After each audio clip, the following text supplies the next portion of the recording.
Hello guys, welcome back. Today's video is going to be a follow-up from my last video that I posted. It's not going to be in the form of like questions, answers. It's going to be, I'm going to be talking about the book that I'm reading, 50 Shades of Grey. So if you want to continue listening, don't press pause. Alright, so I think a few days ago, maybe 3 days ago, I started reading, 3 to 4 days ago, I started reading 50 Shades of Grey. It's a book by E.L. James. I've been hearing about this book from a lot of my friends and, you know, on TV and just from a bunch of different people, so I decided to start reading it.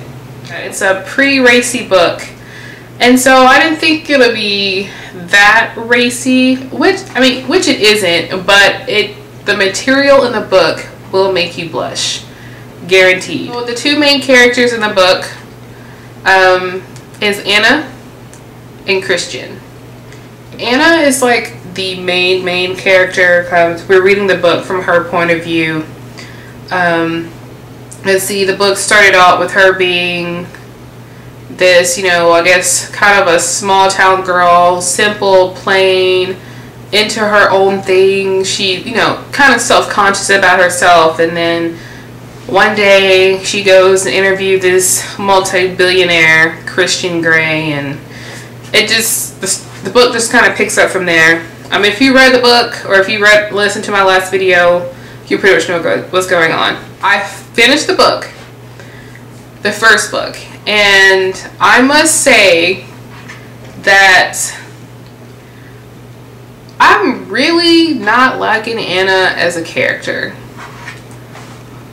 She's just started to get on my nerves, because this is her first relationship, and she's like, she knows who Christian is and what he's all about and the things that he wants out of the relationship with her, but yet she wants that fairy tale life, and Christian is at the moment is not really willing to give it to her.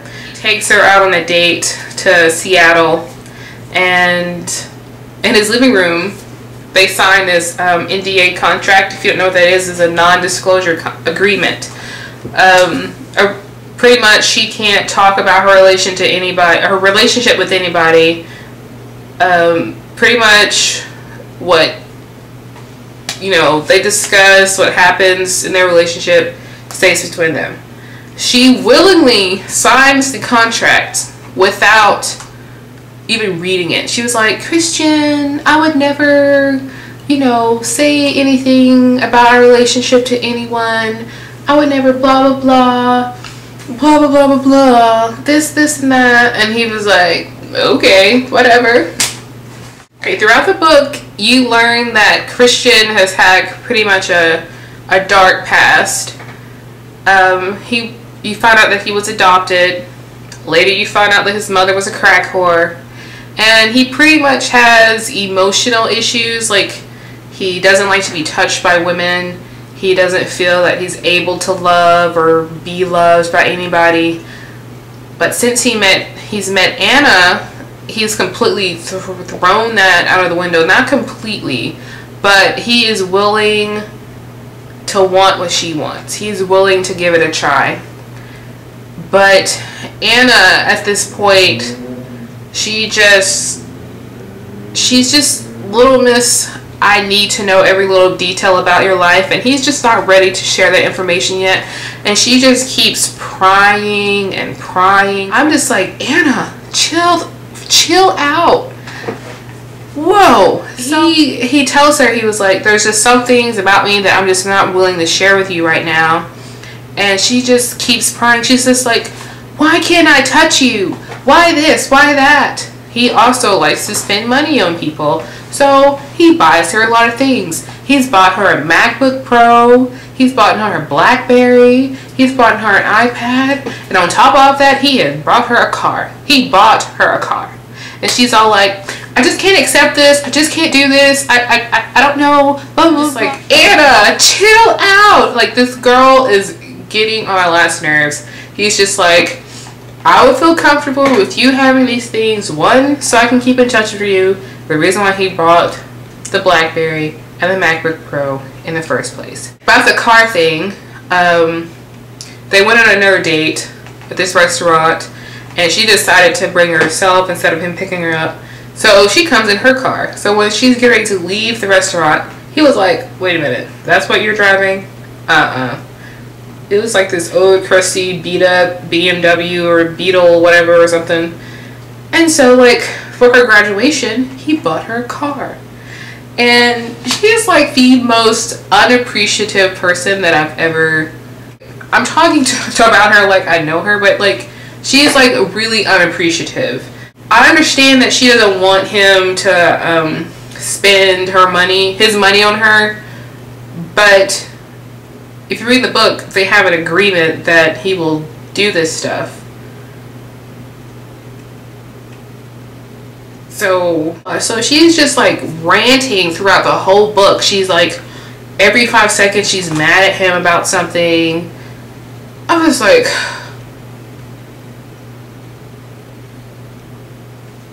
OMG. And at the end of the first book, they introduced this Laila character. Just briefly, he talked about her, about how he was, you know, once his little plaything, and she wanted more of a relationship and he didn't, so Laila left. So I've recently started the second book. How come Laila, this girl, is all kinds of crazy? She shows up to Anna's job all like, what do you have that I don't? And Anna's just looking at her like, girl, who are you? And so like she notices that this Laila has like bandages on her wrist. So I'm like, this girl is suicidal. She is trying to kill you. And you read on and figure out that yes, like this girl wanted more with Christian. She got married. She left her husband for another man. The other man got into a car accident. Now she's all after Christian again. Okay, come to find out, this girl has gotten a concealed weapon permit. Fatal Attraction much? Just saying. So I see that this Laila character, she is all kinds of cray-cray. Crazy. So you know what takes place. But I really hope like Christian like puts Anna in her place, because she is really driving me crazy. I do not like her character. I get the whole Christian is into this different lifestyle and I want more of the relationship and I've grown to love him, but as women, I think in real life we actually do stuff like that. We can say that we want this beautiful man, just gorgeous, rich, you know, who's willing to shower us with gifts and, you know, love us. And she kind of sort of has that with Christian, but yet she's just, she wants more so quickly. And he's kind of like a wounded bird, and she's just not willing to like let him heal on his own terms. And I think that if she just backs off a little bit and just give him what he wants, but with boundaries, I think their relationship in the book could progress more. So I'm hoping that's where the author is going with this. So we'll see. I have a scenario for you guys. So there's this guy. Let's say 3 to 5 months ago, he and this girl started talking over the internet. She's from, let's say, the Southwest, Arizona. He ups and says, hey, I'm going to fly out and meet this girl in Arizona. He gets there, you know, they hang out, blah, blah, blah, you know, and next thing you know, she's like being standoffish. She treats him like dirt. She like, you know, pretty much mooches off him, takes money from him, etc. He leaves completely dumbfounded, like, what on earth did I get myself into? A few months down the line, you know, hey, he starts talking to another girl. This girl is pretty, beautiful. She has all her stuff together. She has a full-time job, she pays her bills, etc. You know, she's an independent woman. So they start to, you know, chit-chat, talk, do what adults do. And now suddenly this girl from Arizona comes back into the picture. She's like, hey, I'm flying to this place in the middle of nowhere, Oklahoma. And he goes and picks her up. And suddenly she's all like, I need a place to stay. I need someone to support me. Blah, blah, blah. I have no job. Blah, blah, blah. Pretty much this girl is Minnie the Moocher. She like has no goals, no morals about herself. And she's just tracing along life, just mooching off people. Keep in mind, this girl is 21. This man is like, what, 32, 33? First of all, what the heck are you going to do with a 21-year-old and you're 33? You are a grown man. You do not be needing to babysit a child. First of all, this girl that is from Arizona should have at least be in school or graduated from something. She should have a job. She should have her own place by now. If she doesn't have her own place, she should be having a roommate or staying at home with her mama, something. But she should have some means to take care of herself. She doesn't. Instead, she's driving like 2,000 miles, you know, across the continent to come and mooch off you. What kind of mess is that? And over here in this corner, you have this other girl who's, you know, has a job, takes care of herself, pays her own bills, independent woman who wants to be with you. But yet, you're following off some little kid. You're 32. That one is 21 with no job, no money, no morals, nothing. She has nothing up. There's nothing about her that is appealing. Why would you pay more attention to this 21-year-old and then over here you have like this 23 to 24-year-old who is successful? You're successful. You're a successful man. What can this 21-year-old do for you that this 24-year-old can't?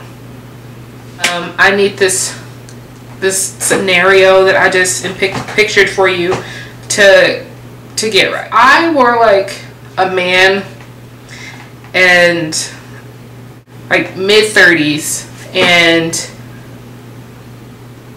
I had these two women.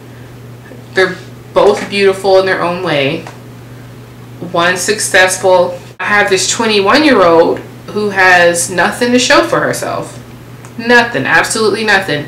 They're just flying by the seat of their pants and they want me to take care of them. No. I would pick the more mature one. Men are strange creatures. Let me tell you. Men, get your stuff together. That also goes for women. Get your stuff together too. I mean, it is completely ridiculous for you to be sitting around wishing and hoping for these people to come along and you're not doing anything to help your situation. Ladies, if you want a man, if you say, I want a handsome man, I want somebody who's going to take care of me and blah blah blah blah blah, and then yet you're not doing anything out there to help your situation. I mean, you're not in school, you don't have a job, you're wandering around here doing God knows what. I mean, how are you going to attract that type of man that you want for yourself? How are you going to do it? And that's the same that goes for men. I know there are plenty of men out there who want that family lifestyle, who wants that woman who takes care of herself and who's independent and who's going to want to take care of him. If you want that, then you need to go out there and get it and not be chasing after those 21-year-olds, those 19-year-old little kids who don't have any respect for themselves and only using you. You need to find that balance in your life. You really do. So, my advice for men and women, if you want those things, you need to go out and get those things. And then you also need to show yourself that you want those things. Carry yourself like you want those things. Carry yourself like you want a good woman. Carry yourself like you want a good man. Well, I am done preaching, guys. I've said my piece. So I think that's it. But I'm gonna continue on with my regular beauty stuff in soon. But you know, I just had a lot to say and I wanted to share stuff about that book. I probably didn't share too much about the book because I was just kind of ranting about how I don't like Anna's character. See, here I go again. Anyway, but follow me on Twitter. I have a blog. You can follow me, well, add me on Facebook if you want. And I think that is it. I will be linking all of those things in the description box below, so you won't have to search all over the web to find me. It's just a click away. Have a great day, guys, and I'll talk to you soon. Bye.